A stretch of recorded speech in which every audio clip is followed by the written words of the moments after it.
တရှိုးလူတွေကအရန်လျှော့တာမဟုတ်ပေမဲ့သူတို့ကိုကြည်လိုက်ရင်အေးရှင်းပြီးအခြေရရှိနေတာသူတို့အနားမှာနေသိရှင်းစားတယ်သူတို့ကိုလူတွေကလေးစားကြတယ်တကယ်တော့အကြည့်တဲ့သူကကံပါလို့လို့ရှားလာတာမဟုတ်ပါဘူးကိုယ့်ရဲ့နေထိုင်မှုပုံစံနဲ့တင်းစိတ်ကိုပြုပြင်ယူလို့ရတဲ့အရာပါဒီနေ့ဒီဗီဒီယိုမှာကျွန်တော်ကလူတယောက်ကြည့်တဲ့ရှိပြီးပရီမီယံသသောတွေမဲ့အချက်ဆုံးချက်ကိုပြောပြပေးတော့မှာပဲဖြစ်ပါတယ်ပထမဆုံးအချက်ကကြတော့သိချင်မှုပါပဲပြောရရင်ဒါကအခက်အခဲကြပါတယ်လူတယောက်ကခမရကိုကြည့်လိုက်ရင်မျက်နှာကစီတွေပြနေမယ်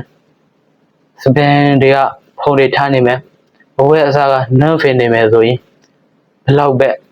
စိတ်ကောင်းရှိကြီးတဲ့ကထွက်မလာပါဘူးကျွန်တော်ကအဲ့လိုပြောရင်ခမရတို့ကဝဲသားကောင်းတွေဝဲကြလူလာလို့မေးလိုက်မယ်တကယ်တော့ဝဲသားကောင်းတွေဝဲကြမလို့ပါဘူးသိချင်မှုနဲ့ကိုယ်နဲ့လိုက်ဖို့ပဲလိုတာပါနောက်ပြီးအနေနဲ့လူတယောက်ကခမရတို့နားကိုကက်လိုက်ရင်သင်ပြတဲ့ရှင်နေလေးရနေပါသေးပြင်ပိုင်းသိချင်မှုရှိမှကြီးတဲ့သူကမျက်သိအေးပါပါဒါကခမရကိုယ်ဘယ်လောက်တန်ဖိုးထားလဲဆိုတာကိုပြတာပါဒုတိယအချက်ကတော့တွင်းစိတ်ပါတကယ်တော့ကြီးတဲ့သူကတွင်းစိတ်ကလာတာကခမရကလူတယောက်ကိုတိတ်ခိတ်ရှင်စိတ်မနာလိုစိတ်ဝန်တိုစိတ်တွေရှိနေအဲ့ဒီအပူတွေကမျက်နှာမှာလာပေါ်တာကမျက်နှာကကြည့်ရတာခက်ထန်နေမဲ့လိုမကြစိတ်ဖြစ်နေမဲ့ကြီးထက်တွေရှိရင်စိတ်ကိုအတက်နေဆုံးအေးလေးထားပါသူတော်ဘာပေါ်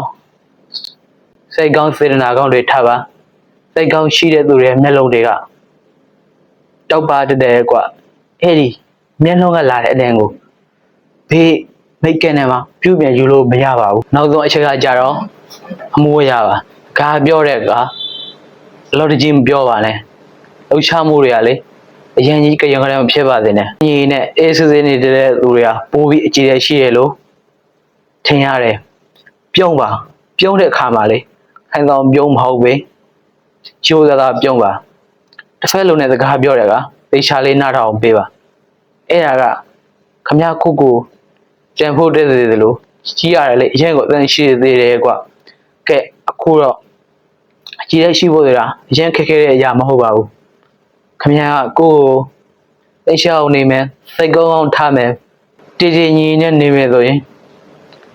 ခမရကလူအများတွေမှာထင်ပေါ်ကြော်ကြတဲ့သူတယောက်ဖြစ်လာပါလိမ့်မယ်ဒီဗီဒီယိုကခမရအတွက်အကျိုးတစ်ခုရှိတယ်ဆိုရင် like follow subscribe လုပ်ထားဖို့မင်းနေအောင်ကျွန်တော်အခုပြောပြခဲ့တဲ့အချက်တွေထဲကခမရရဲ့ဘေးအမူအရာကကြီးတဲ့အရှိဆုံးလဲ comment မှာမန်ခဲ့ကြအောင်အားလုံးပဲဒါရ Asian နဲ့နေလေးဖြစ်ပါစေ